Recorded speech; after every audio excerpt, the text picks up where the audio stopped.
दोस्तों, अगर आपको जानना है कि कॉल सेंटर क्या होता है, कहाँ इस्तेमाल होता है, क्यों इस्तेमाल होता है, इसके फायदे क्या होते हैं, तो आप ये पूरी वीडियो जरूर देखिएगा। अकाउंटिंग पर्पस के लिए किसी भी ऑफिस में कॉल सेंटर का इस्तेमाल कैसे आप कर सकते हैं टैली प्राइम सॉफ्टवेयर के अंदर, वो मैं आपको डिटेल में इस वीडियो में बताऊंगा। कॉल सेंटर कैसे इनेबल होगा, कॉल सेंटर कैसे टैली में मेंटेन होगा, कैसे क्रिएट होगा, कॉल सेंटर के साथ साथ कॉस्ट कैटेगरी कैसे बनेगी। तो दोस्तों, कॉल सेंटर को आप कई तरह के पॉइंट ऑफ व्यू से इस्तेमाल कर सकते हैं। किसी ऑफिस में, किसी प्रोजेक्ट के लिए, किसी ब्रांच के लिए, किसी भी तरह के एक्सपेंस को वेरिफिकेट करने के लिए, उसकी वैल्यूएशन निकालने के लिए कि कौन सा खर्चा कहाँ पे कितना हुआ है, कितने प्रोजेक्ट, कौन से प्रोजेक्ट में कितना खर्चा हुआ है, कौन से ऑफिस में यानी कि ब्रांच में कौन सा खर्चा कितना हुआ है, ये आप कॉल सेंटर को मेंटेन करने से निकाल सकते हैं। बहुत ही आसान है, आपको ज़्यादा कुछ नहीं करना होता है, कोई भी कॉल सेंटर का इस्तेमाल कर सकता है। बस आपको थोड़ी बहुत चीज़ें कॉल सेंटर के बारे में पता होनी चाहिए। तो इस वीडियो में मैं कॉल सेंटर का इस्तेमाल 2-3 तरह से करने वाला हूं, जैसे कि नॉर्मल खर्चे जो कि आपके ऑफिस में नॉर्मल खर्चे होते हैं, दूसरा ब्रांच वाइज जो कि आपके ब्रांच में खर्चे होते हैं, तीसरा आपका प्रोजेक्ट, जैसे कि आपका कोई प्रोजेक्ट है तो उसमें कौन से खर्चे कहां कहां कैसे कैसे हो रहे हैं। तो इसके लिए कॉस्ट सेंटर भी तैयार करेंगे, कॉस्ट सेंटर के साथ साथ कॉस्ट कैटेगरी भी तैयार करेंगे और कॉस्ट कैटेगरी के साथ साथ में एंट्रीज भी करेंगे और फिर उनकी रिपोर्टिंग भी देखेंगे कि उसकी रिपोर्टिंग कैसे निकल सकती है, क्या क्या चीजें उसमें हमें देखने को मिलती हैं। तो वीडियो पूरी जरूर देखिएगा, कहीं पर भी स्किप मत करिएगा अगर आपको कॉस्ट सेंटर के बारे में वाकई जानना है। हेलो दोस्तों, नमस्कार, मेरा नाम है वीरेंद्र कोकरेती और एक बार फिर से स्वागत करता हूं आपका इस नई वीडियो के साथ मेरे YouTube चैनल टैली गुरुजी पर। तो दोस्तों, आप मुझे कमेंट करके ये जरूर बताना कि आगे आप किस तरह के वीडियोस देखना पसंद करते हैं, कौन से टॉपिक पे आपको वीडियो चाहिए। तो दोस्तों, अगर आप कमेंट करके मुझे बता देंगे कि किस तरह की वीडियो देखना आप पसंद करते हैं तो मुझे आसानी रहेगी आप तक उस तरह की वीडियो पहुंचाने में। और दोस्तों, अगर आप मेरे चैनल पे नए हैं या मेरी वीडियो पहली बार देख रहे हैं या अभी तक आपने चैनल को सब्सक्राइब नहीं किया तो दोस्तों जल्दी से चैनल को सब्सक्राइब कर दें, बेल आइकन को क्लिक करके ऑल नोटिफिकेशन को भी ऑन कर देना इसी तरह की इंटरेस्टिंग वीडियोज को देखने के लिए। तो दोस्तों, सबसे पहले तो जानने वाली बात यह है कि भाई कॉल सेंटर को इस्तेमाल क्यों किया जाता है और इसके फायदे क्या होते हैं। तो दोस्तों, कॉल सेंटर को इसलिए इस्तेमाल किया जाता है कि कुछ खर्चे या कुछ चीज़ें ऐसी होती हैं जो कि हम सही तरह से उनका कैटेगराइजेशन नहीं कर पाते हैं और उनकी वैल्यूएशन नहीं निकाल पाते हैं। वैल्यूएशन मतलब अगर हम कोई खर्चा कर रहे हैं तो उस खर्चे का हम डीपली एनालाइजेशन नहीं कर पाते हैं कि कौन सा खर्चा किस चीज़ के लिए हुआ है, कितना किस चीज़ के लिए खर्चा हुआ, कितना किस चीज़ के लिए खर्चा हुआ, तो ये हम जो है कैटेगराइज नहीं कर पाते हैं, जिसकी वजह से हमें कॉल सेंटर का इस्तेमाल करना पड़ता है। तो इससे फ़ायदा क्या होता है, इससे हमें रिपोर्टिंग मिल जाती है जिस तरह से हम रिपोर्टिंग चाहते हैं। जैसे कि मान लीजिए आप ऑफिस एक्सपेंस करते हैं, अब ऑफिस एक्सपेंस में बहुत सारे खर्चे आ जाते हैं। अब उन खर्चों को कैसे पता करें कि कौन सा खर्चा कितना हुआ है या कौन सा खर्चा किस चीज़ के लिए हुआ है, तो इस चीज़ को यूज़ करने के लिए या इस चीज़ को मेंटेन करने के लिए हमें कॉल सेंटर का इस्तेमाल करना पड़ता है। तो कॉस्ट कैटेगरी या कॉल सेंटर को इस्तेमाल करने से क्या हमारी अकाउंटिंग में किसी तरह का कोई इफेक्ट पड़ता है? तो दोस्तों, अकाउंटिंग में इसका कोई इफेक्ट नहीं पड़ता है। बस जब आप एंट्री करेंगे, एंट्री करते टाइम पे अगर आप कॉल सेंटर को टैग करते हैं तो उसकी अलग से रिपोर्टिंग आपको मिल जाती है। इतना ही कॉल सेंटर का काम होता है और इतना ही इसका यूज होता है। तो दोस्तों, यहाँ पे कॉल सेंटर को मेंटेन करने के लिए 2 टाइप्स होते हैं। सबसे पहला होता है कॉस्ट कैटेगरी और दूसरा होता है कॉस्ट सेंटर। तो कॉस्ट कैटेगरी और कॉस्ट सेंटर में क्या फर्क होता है? तो दोस्तों, कॉस्ट कैटेगरी जो होती है वो सिर्फ और सिर्फ टैगिंग के लिए होती है, यानी कि कुछ चीज़ों को आपने अगर कैटेगराइज करना है तो उस चीज़ के लिए आप कॉस्ट कैटेगरी का इस्तेमाल कर सकते हैं। तो यहाँ पे मैं आपको 2 स्टेप में ये बताऊंगा। सबसे पहले नॉर्मल कॉस्ट सेंटर और उसके बाद कॉस्ट कैटेगरी के साथ कॉस्ट सेंटर। तो नॉर्मल कॉस्ट सेंटर में हम सिर्फ और सिर्फ ऑफिस एक्सपेंस जो हमारे हैं उनमें कॉस्ट सेंटर का इस्तेमाल करेंगे और कॉस्ट कैटेगरी में जो हमारे ब्रांचों के भी एक्सपेंसेस हैं उनको भी हम यहाँ पे यूज़ करेंगे, इस्तेमाल करेंगे और देखेंगे कि कैसे हम मेंटेन कर सकते हैं। तो सबसे पहले आपने क्या करना है, कॉस्ट सेंटर को इनेबल करना है। तो इनेबल करने के लिए आपने F11 करना है और F11 में यहाँ पे कॉस्ट सेंटर को इनेबल कर देना है। इनेबल कॉस्ट सेंटर को यस करेंगे, उसके बाद ये विंडो आपने सेव कर देने। तो F11 कंपनी फीचर से हमारा कॉस्ट सेंटर इनेबल हो गया। तो अब हमें क्या करना है, अब हमें पहले कॉस्ट सेंटर बनाने हैं। तो कॉस्ट सेंटर बनाने के लिए हम क्या करते हैं, यहाँ पे क्रिएट में चलते हैं और यहाँ पे कॉस्ट सेंटर में चलते हैं। तो कॉस्ट सेंटर क्या क्या होते हैं, जैसे कि हम नॉर्मल जो एक्सपेंस करेंगे, हमारा एक ऑफिस एक्सपेंस के नाम से एक हेड रहेगा जो भी हम खर्चा करेंगे, लेकिन उसके अंदर हम टैग करेंगे कौन सा खर्चा कौन सी चीज़ के लिए हो रहा है, जैसे कि स्टाफ वेलफेयर के लिए हो रहा है, कन्वेंस के लिए हो रहा है, या किसी और तरह के खर्चे के लिए हो रहा है, तो उसको हम यहाँ पे टैग करेंगे, यानी कि उसको हम यहाँ पे मेंटेन करेंगे। तो दोस्तों मैंने आपको पहले भी बताया कि कॉस्ट सेंटर आप अपने हायरार्की के हिसाब से बना सकते हैं, कोई बाउंडेशन नहीं है, बस आप किस तरह से चाहते हैं उस पर डिपेंड करता है, किस तरह की रिपोर्टिंग चाहते हैं, किस तरह की टैगिंग चाहते हैं, अपने अकॉर्डिंगली बना सकते हैं। यहाँ पे मैं एक बेसिक कॉन्सेप्ट ले रहा हूँ। तो कॉस्ट सेंटर बनाने के लिए यहाँ पे मैंने कुछ कॉस्ट सेंटर के नाम लिए हैं, जैसे कि मेरा एडवर्टीजमेंट है, तो ये मैं यहाँ पे कॉस्ट सेंटर बना देता हूँ। ये हमने कॉस्ट सेंटर बना दिया। उसके बाद जैसे कि हमारा इंश्योरेंस है, ये भी मैं यहाँ पे कॉस्ट सेंटर बना देता हूँ। उसके बाद हमारा है रिपेयर एंड मेंटेनेंस है, तो इसका भी हम यहाँ पे एक कॉस्ट सेंटर बना देते हैं। और इस तरह से मैं ये जो सारे कॉस्ट सेंटर बना देता हूँ यहाँ पे।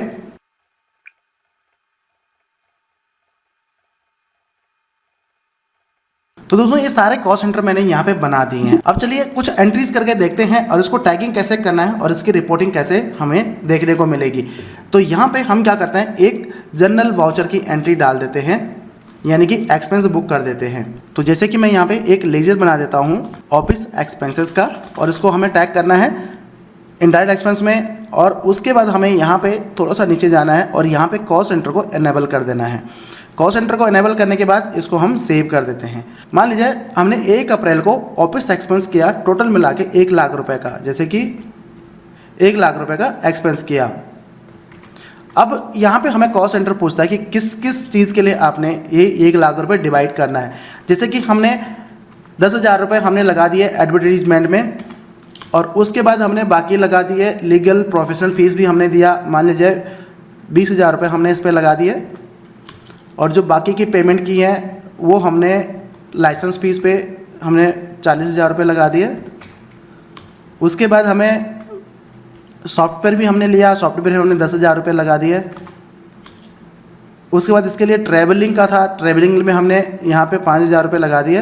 रिपेयर एंड मेंटेनेंस था, इसके लिए हमने 15,000 रुपये पे किए हैं। तो ये हमने कॉस्ट सेंटर को टैग कर दिया है। तो यहाँ पे हम इसको कैश से या बैंक से, तो नॉर्मली मैं इसको कैश से ले लेता हूँ फिलहाल के लिए। तो ये मैंने कैश से ले लिया। तो ये जो खर्चा है हमारा 1 लाख रुपए हमने यहाँ पे डिवाइड कर दिया कि भाई किस किस चीज़ के लिए हमने ये खर्चा दिया था। अब ये तो मैंने एक मोटा सा खर्चा ले लिया। अब मान लीजिए अब एक ऑफिस एक्सपेंस करें, किसी को आपने 10,000 रुपये दे दिए। अब ये किस चीज़ के लिए दिए हैं आपने, तो जैसे कि आपने दे दिए प्रिंटिंग के लिए 10,000 रुपये दिए हैं। अब कैसे दिए हैं, बैंक से दिए हैं। तो यहाँ पे मैं एक बैंक का लेजर भी बना देता हूँ ताकि आपको समझने में आसानी रहे। तो ये हमने बैंक ले लिया और बैंक से हमने 10,000 रुपये की पेमेंट की उसको। अब ये ना केवल आप जनरल से, बल्कि अगर आप इसको पेमेंट से भी एंट्री करेंगे तब भी आपको कॉस्ट सेंटर यहाँ पे पूछेगा। ठीक है, तो ये हमने पेमेंट कर दी है। अब दूसरी हम पेमेंट कर देते हैं, मान लीजिए बैंक से कि हम एक ऑफिस एक्सपेंस कर रहे हैं और ऑफिस एक्सपेंस हम 5,000 रुपये का कर रहे हैं। अब किस चीज़ के लिए ऑफिस एक्सपेंस कर रहे हैं वो आपको यहाँ पे चूज करना पड़ेगा। जैसे कि हम टेलीफोन एक्सपेंस के लिए हम ये खर्चा कर रहे हैं, 5,000 रुपये हमने टेलीफोन के बिल दिए, तो ये हमने यहाँ पे सेव कर दिया। तो ये हमारा कॉस्ट सेंटर टैग होना स्टार्ट हो गया। जो जो खर्चा पूरे साल में हम करेंगे तो हम उन खर्चों को देख सकते हैं कि भाई टोटल ऑफिस एक्सपेंस में हमने कौन सा खर्चा कहाँ किया है। अब इसमें चाहे आप किसी की सैलरी, जैसे कि आपके यहाँ पे सैलरी बनती है, तो सैलरी में भी आप कॉस्ट सेंटर का इस्तेमाल कर सकते हैं। तो चलिए मैं आपको इसकी रिपोर्टिंग दिखा देता हूँ कि रिपोर्टिंग कैसे आप यहाँ पे देख सकते हैं। तो आपने जाना है डिस्प्ले में, और डिस्प्ले में जाने के बाद आपने जाना है स्टेटमेंट ऑफ अकाउंट्स पे, और यहाँ पे आपने जाना है कॉस्ट सेंटर पे। तो कॉस्ट सेंटर में आपको यहाँ पे अलग अलग तरह की रिपोर्टिंग मिल जाती है। सबसे पहले कॉस्ट सेंटर की समरी देखनी है, जैसे कि कॉस्ट सेंटर, कौन से कॉस्ट सेंटर में कितना खर्चा टोटल हमारा हुआ है। अब इसमें अगर आप एंटर करेंगे, जैसे कि एडवर्टीजमेंट है, आपने 10,000 एक बार किया, 20,000 एक बार किया, तो जैसे आप एंटर करेंगे तो आपको बता देगा, मंथली बता देगा कि कितना कहाँ पे हुआ। वाउचर भी ओपन हो जाएगा, मतलब ड्रिल डाउन आप वाउचर तक भी जा सकते हैं। अगर यहीं पे और भी आपने देखना है तो और भी कॉस्ट सेंटर का ब्रेकअप आपको एक ही स्क्रीन पे यहाँ पे मिल जाता है। अब यहाँ पे अगर आपने सिर्फ कॉस्ट सेंटर देखना है, एक कॉस्ट सेंटर का देखना है, तो यहाँ पे F4 में कॉस्ट सेंटर पे क्लिक करके पर्टिकुलर उस कॉस्ट सेंटर का देख सकते हैं। जैसे हम प्रिंटिंग में देखते हैं तो प्रिंटिंग में हमारा 10,000 रुपये का खर्चा हुआ है। अब यहाँ पे कॉस्ट सेंटर ब्रेकअप में अगर आप जाएंगे तो कॉस्ट सेंटर ब्रेकअप में आपको पर्टिकुलर कॉस्ट सेंटर वाइज आप यहाँ पे देख सकते हैं। जैसे कि हम ट्रेवल में देखते हैं तो ट्रेवल में हमें एक्सपेंस हमने किया है, इनडायरेक्ट एक्सपेंस किया है इतने का, उसमें भी अंदर के जो जितने भी लेजर हैं वो आपको यहाँ पे मिल जाते हैं। तो ये बहुत ही बढ़िया रिपोर्टिंग आपको यहाँ पे मिल जाती है। अब आपके मल्टीपल लेजर्स हैं, जैसे कि ऑफिस एक्सपेंस हो गया, आपने लेजर्स अलग अलग बना रखे हैं, लेकिन उसके अंदर भी आपने जो है अलग अलग कॉस्ट सेंटर टैग किए हुए हैं। तो यहाँ पे आप जो है लेजर ब्रेकअप में जाके ऑफिस एक्सपेंस में देखेंगे टोटल कितना खर्चा हुआ है। तो टोटल खर्चा इतना हुआ है और कौन सी कैटेगरी में, यानी कि कौन से कॉस्ट सेंटर में कितना खर्चा हुआ है, तो वो आप यहाँ पे देख सकते हैं।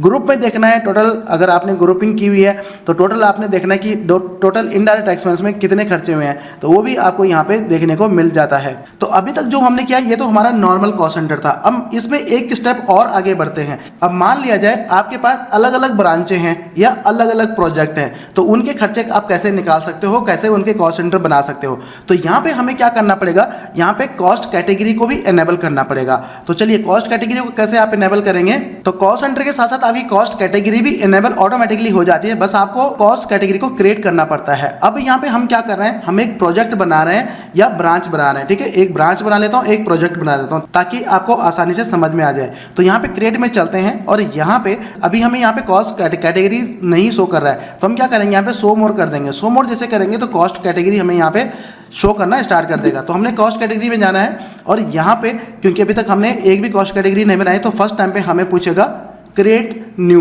तो क्रिएट न्यू पे जाना है। तो यहाँ पे हमें क्या करना है, कॉस्ट कैटेगरी बनानी है। तो कॉस्ट कैटेगरी में हम क्या बनाएंगे, कॉस्ट कैटेगरी में जैसे हमने बना दिया ब्रांच 2, ठीक है, एक तो हमने ये बना दिया।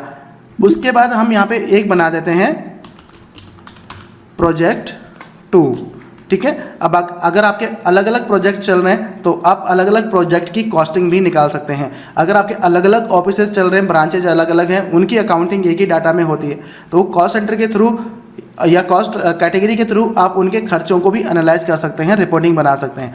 तो ये हमने 2 बना दिए। अब हमें क्या बनाना है, अब हमें कॉस्ट सेंटर बनाना है इनके लिए। तो जैसे कि हम कॉस्ट सेंटर में जाते हैं तो सबसे ऊपर हमें यहाँ पे कॉस्ट कैटेगरी यानी कि कैटेगरी चूज करने के लिए आ जाती है। तो एक तो होगी प्राइमरी कॉस्ट कैटेगरी, जिसमें कि हमने पहले बनाए थे। अब यहाँ पे ब्रांच 2 के लिए बना रहे हैं। अब ब्रांच 2 के लिए आप यहाँ पे कॉस्ट सेंटर बना सकते हैं। अब कॉस्ट सेंटर में भी आप जो है कॉस्ट सेंटर के अंदर कॉस्ट सेंटर यानी कि उनकी ग्रुपिंग कर सकते हैं। जैसे आप ग्रुप की करते हैं या स्टॉक आइटम के ग्रुप की करते हैं, या आप सन्डी डेटर क्रेडिटर की करते हैं, या एक्सपेंस के ग्रुप की करते हैं, तो उस तरह से आप कॉस्ट सेंटर की भी यहाँ पे आसानी से ग्रुपिंग कर सकते हैं। तो अभी हमने कॉस्ट कैटेगरी ले ली है कि ब्रांच 2 है।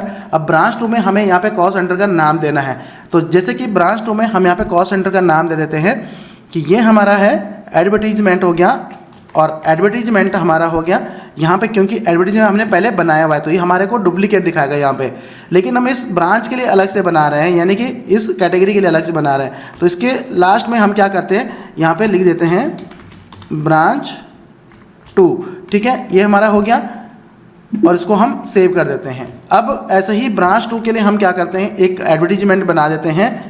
किसके लिए बनाते हैं, इसको मैं चेंज कर देता हूँ, जैसे कि प्रोजेक्ट 2 के लिए, ठीक है, प्रोजेक्ट 2 के लिए एडवर्टीजमेंट, और ये बना देता हूँ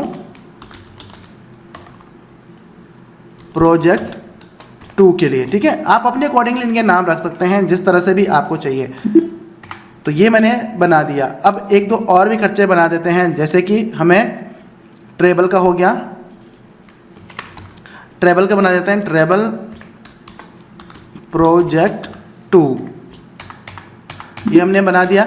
अब एक ब्रांच के लिए भी बना देते हैं, प्रोजेक्ट के लिए तो हमने बना दिया ब्रांच के लिए। तो ब्रांच के लिए हम यहाँ पे बनाते हैं ब्रांच 2, ठीक है, ये हमारा बन गया। अब एक और बना देते हैं यहाँ पे, जैसे कि सॉफ्टवेयर है तो सॉफ्टवेयर चलिए रहने देते हैं, यहाँ पे कुछ और ले लेते हैं, जैसे कि फ़ोन एक्सपेंस ले लेते हैं हम। तो ब्रांच 2 के लिए हम बना देते हैं फ़ोन, और ये हो गया हमारा ब्रांच 2, इसके लिए बना दिया। अब हम एक प्रोजेक्ट 2 के लिए भी बना देते हैं प्रोजेक्ट 2, ठीक है दोस्तों। ये कॉस्ट कैटेगरी या कॉस्ट सेंटर हमने बना दी है। अब हम क्या करते हैं, कुछ एंट्रीज करते हैं कि इनकी एंट्रीज हम कैसे करेंगे। तो प्रोजेक्ट वाइज हमें कैसे देखना है और ब्रांच वाइज हमें कैसे देखना है, या पर्टिकुलर कॉस्ट सेंटर वाइज हमें कैसे देखना है, वो भी फिर हम एंट्री करने के बाद में यहाँ पे चेक करेंगे। तो चलिए यहाँ पे कुछ एंट्रीज करते हैं, मल्टीपल एंट्रीज करते हैं, जिससे कि हमें और भी ज़्यादा अच्छे से समझ में आ जाए। तो यहाँ पे हम वाउचर्स में चलते हैं और यहाँ पे एक तो हम जर्नल एंट्री बुक कर देते हैं। जैसे कि ऑफिस एक्सपेंस हमने किया है 20,000 रुपये का, तो 10,000 रुपये हम क्या करते हैं, 10,000 रुपये पहले हम ऑफिस एक्सपेंस में ले लेते हैं। अब ये 10,000 रुपये का जो खर्चा है हमने किया ब्रांच के लिए, ब्रांच में 5,000 रुपये का खर्चा हमने किया ट्रैवलिंग के लिए, और 5,000 रुपये का खर्चा हमने किया किसी दूसरे कॉल सेंटर के लिए, यानी कि एडवर्टीजमेंट के लिए। तो एडवर्टीजमेंट के लिए हमने 5,000 रुपये अलॉट कर दिया। अब यहाँ पे हम एंड ऑफ लिस्ट कर देंगे। अब जो दूसरा खर्चा हमने किया, जैसे कि ऑफिस एक्सपेंस किया, अब 10,000 रुपये हम इसमें डाल देते हैं कि 10,000 रुपये, क्योंकि टोटल हमने 20,000 रुपये का खर्चा किया। तो ये हमने किसके लिए, हमने किया प्रोजेक्ट के लिए। कौन से प्रोजेक्ट के लिए, एक तो उसमें ट्रैवल के लिए किया 7,000 रुपये, और 3,000 रुपये हमने किया ट्रैवलिंग के लिए, नहीं ट्रैवलिंग के लिए तो हमने ले लिया एडवर्टीजमेंट के लिए, ठीक है। तो ये हमारा हो गया टोटल 20,000 रुपये का। और किससे खर्चा हुआ, मान लीजिए हमारा एक पार्टी है ईजी टैक्स है, इससे हमारा खर्चा यहाँ पे हमने बुक कर दिया है। अब ये जो एंट्रीज हैं आप किसी भी वाउचर से करते हैं, चाहे आप सेल करते हैं, परचेज करते हैं, डेबिट नोट, क्रेडिट नोट, या आप जनरल वाउचर बुक करते हैं, पेमेंट की एंट्री करते हैं, आप रिसीट की एंट्री करते हैं, तो सभी में आपको जहाँ पे भी आप ये लेजर सेलेक्ट करेंगे वहाँ पे आपको कॉल सेंटर पूछेगा। अब इसकी रिपोर्टिंग आप कैसे देख सकते हैं, जैसे कि हमने पहले भी देखा था। तो डिस्प्ले में चलते हैं और यहाँ पे स्टेटमेंट ऑफ अकाउंट्स, तो जैसे आप कॉल सेंटर में जाएंगे तो कॉल सेंटर में आपको एक ऑप्शन और देखने को मिल जाता है, कैटेगरी समरी। तो कैटेगरी समरी में जाएंगे तो यहाँ पे देखिए कि ब्रांच 1 के लिए हमने क्या क्या खर्चे किए हैं और टोटल कितना खर्चा हुआ है, प्राइमरी में कितना है, ब्रांच 2 में कितना है। अब इसमें भी अगर आप ड्रिल डाउन जाएंगे, एंटर करेंगे तो आपको मंथली दिखा देगा, और एंटर करेंगे तो वो पर्टिकुलर वाउचर आपका ओपन होके आ जाएगा। तो इस तरह से आप यहाँ पे अपने कॉस्ट सेंटर को, कॉस्ट कैटेगरी को अपने अकॉर्डिंगली उसका इस्तेमाल कर सकते हैं। और अगर आप इससे भी कुछ और ज़्यादा एडवांस कॉस्ट सेंटर में सीखना चाहते हैं तो उसके लिए आप मुझे कमेंट बॉक्स में कमेंट कर सकते हैं। तो अगर मेरे पास ज़्यादा रिप्लाई आते हैं तो मैं एक पर्टिकुलर एक कंपनी के चार्ट ऑफ अकाउंट के हिसाब से मैं एक कॉस्ट सेंटर के ऊपर प्रॉपर एक डिटेल वीडियो बना दूंगा। तो उम्मीद करता हूं दोस्तों की वीडियो आपको अच्छी लगी होगी, आपको बहुत कुछ समझ आया होगा। अगर वीडियो अच्छी लगी हो तो वीडियो को लाइक कर देना, चैनल को सब्सक्राइब कर देना इसी तरह की और भी इंटरेस्टिंग वीडियो देखने के लिए। तो धन्यवाद इस वीडियो को देखने के लिए। मिलते हैं अगली वीडियो में, तब तक के लिए टाटा बाय बाय।